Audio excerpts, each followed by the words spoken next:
Moving on now, individuals who appear in the Russian media and express pro-Russian sentiments should be singled out, challenged and, where possible, discredited.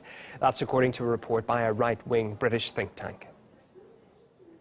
Activists, journalists and politicians should point out the pro-Russian connections of individuals and parties on the left and right of the political spectrum and challenge the credibility of these entities via political debates. The report by the Henry Jackson Society is titled Putin's Useful Idiots. The researchers believe that any paid appearances in the Russian media make the individual a, quote, tool of the Kremlin and eventually apologist for Vladimir Putin. The think tank also suggests introducing new laws which would force politicians to declare all media appearances that they make. Marcus Papadopoulos, who's editor of Politics First, thinks that such rhetoric is reminiscent of the Cold War era. That report is tantamount to being a witch hunt, and it is 21st century McCarthyism in practice. What this report says is that any British person who is in the public eye and who gives interviews to Russian media outlets, for example RT, is an idiot and also is a traitor to Britain. They merely happen to disagree with a policy of the British government. If something is to happen to a British commentator who appears in Russian media, then the Henry Jackson Society would be partially responsible because they are whipping up hatred and they are endangering those people.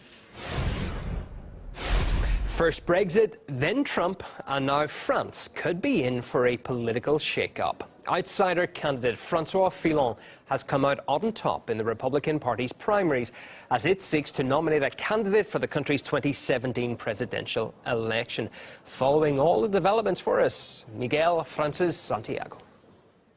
No one predicted that the center-right French conservative François Fillon would get this far. François Fillon, l'outsider devenu le favori de la primaire de la droite et du centre. Il est arrivé largement en tête du premier tour hier. Meanwhile, it came as a big surprise that Fillon, who served Sarkozy as prime minister, should win the first round with more than 44% of the vote. Kicking the former President Sarkozy, who happens to be his ex-boss, out of the polls in the presidential Republican primaries. Who is he? Well, labeled an outsider in this contest and a political has-been. Now, the mainstream French polls never favored him. But what do they know? People will lie. They'll call the pollster and they'll get all self-conscious.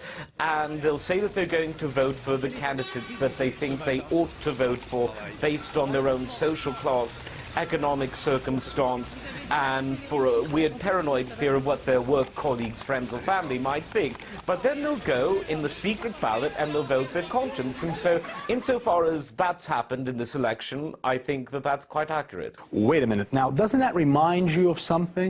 Perhaps of a few other political earthquakes of the year, Trump and Brexit.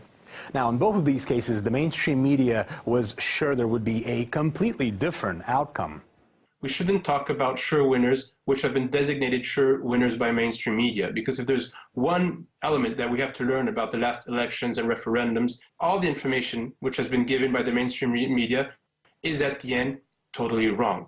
And when I say totally, I'm saying that we're talking about 98% of the mainstream media, which are saying that Clinton is going to win, for example, or that Brexit will never win. Mainstream media is not journalism, but politics. Well, I think there's a lot of similarities going on here, just as there was between Trump and Brexit in England. You see, these sectors of society protesting. This is a change vote. People are just rejecting the old parties that are associated with the old policies.